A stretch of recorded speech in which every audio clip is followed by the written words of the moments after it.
In this demo, I'm going to introduce you to the watchlist management solution of Consortix. It is designed to check if your customers, individuals, or organizations are present on one or more watchlists. The best way to show you how it works is by example. Let's say that you're confronted with a customer who goes by the name of Najmuddin Faraj Ahmad. You can do a real-time check by going to the watchlist menu and selecting real-time check. Here, a number of credentials can be filled in depending on the entity type you are checking for, as you can see. The credentials were already filled in here, like the customer's full name and address. It is important to always indicate a business unit because the solution is multi-tenant. And then we can check our entity.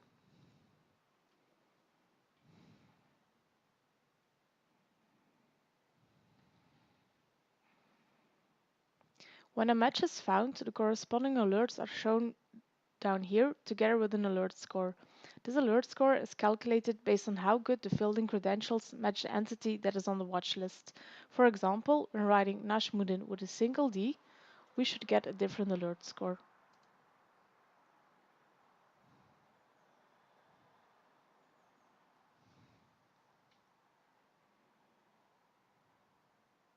We get a different and lower alert score because of fuzzy matching. This fuzzy matching takes into consideration regional characteristics regarding the orthography of names, address structure, etc. When selecting the record, detailed alert information is provided in a separate screen.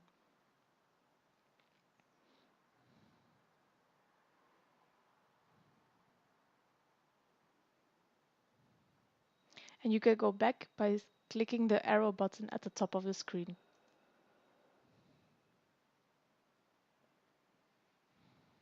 Earlier, you may have seen there are multiple tabs in the watchlist menu, and the second one is called Check Against Customers. And here you can upload files that contain customer information that can be considered as a custom watchlist. Different than with a real-time check, it is a custom watchlist that is checked against your customer database included in the solution. Assume, for example, a regulator coming over with a list of 5 known terrorists, wanting to check if one of your customers matches against this list. You can do this by clicking Upload New File, select the desired file, submit it, and then we'll get a notification that the upload was successful, and you go back to the screen. The file is added in the list overview at the left. When selecting a list, the corresponding log is shown at the right, and this log shows all steps the file went through when uploaded. Below, an overview of all records of the selected list is given, together with an indication if there was a match with the customer database and the corresponding alert score. When clicking on a record, more information of that record is given, alongside entity information that originates from the watch list. The last tab in the watchlist menu is called Watchlist Entities, and this screen provides you with an overview of all entities that can be found on all watchlists included in your system. You see here that we have a total of 88,937 entities and that you can choose between two types of overview. The simple overview only shows you the entity ID, watchlist number and name, and entity type and name. The detailed overview extends this basic information with more characteristics, as you can see right here. Again, by selecting an entity from the overview, you get more detailed information that originates from the watch list. Moreover, you can click through to external sources. These external sources are, for example, negative newspaper articles wherein our selected entity is subject. This feature serves as a provision of background information when this is desired. Moving on, we have a menu WLM Alerts over here. This menu also has multiple tabs, but let's start with the available WLM entities. The table at the left-hand side shows unassigned entities or the entities that are not followed up already by any of the investigators. As an investigator, you can easily assign certain records just by selecting them and click the Checkout button. The entities are then transferred to the table on the right-hand side, and this table shows the entity records and the owner of that record, being an investigator. The reverse operation can be done as well, again by selecting the entities you want to check in and select the Check-in button. The records are then transferred back to the table on the left-hand side. When going to My WLM Entities, You immediately see a table on the left side of the screen, showing the entities that are assigned to you.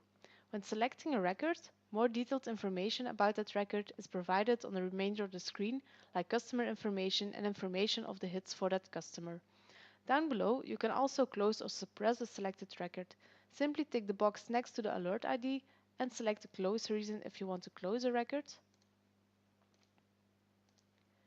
and select this cross button right here. If you want to suppress a record, go to Suppress, provide a reason in the text field, indicate whether the record should be suppressed for an indefinite period of time, and select the date if necessary. It is possible on this screen as well to unassign records of which you are the owner. Just select those records and click the Check-in button at the top of the overview. The WLM Alerts menu has two more tabs: Close WLM Alerts and Suppress WLM Alerts. On the Closed Alert screen, all records are listed that were already handled. On the Suppressed Alert screen, all records are listed that were set not to be generated by the system for a certain period of time. A last thing I want to show you is how you can adapt the AML scenarios used by the system according to your preferences. At the top of the screen, you have a menu that is labeled Scenario Admin, where you can go to AML scenarios. Here you see an overview of all scenarios that are used by the Watchlist management system. If you want to make changes to a scenario, click the scenario name, which will guide you to a next screen. At the top, you get more general information about the selected scenario that is adaptable. Below, you see the different parameters that make up this scenario. These parameters are weights that are given to certain characteristics like the correctness of the name, address, and so on. It is possible to change these parameters by clicking the drop-down menu next to the name and selecting Edit Scenario Parameter. A screen will pop up where you can easily set a parameter value according to your preferences. This was a short demo regarding the core capabilities of the WLM solution of Consortix. I hope it was helpful, and if you may have any questions or want to schedule a demo, please feel free to contact us. Thank you.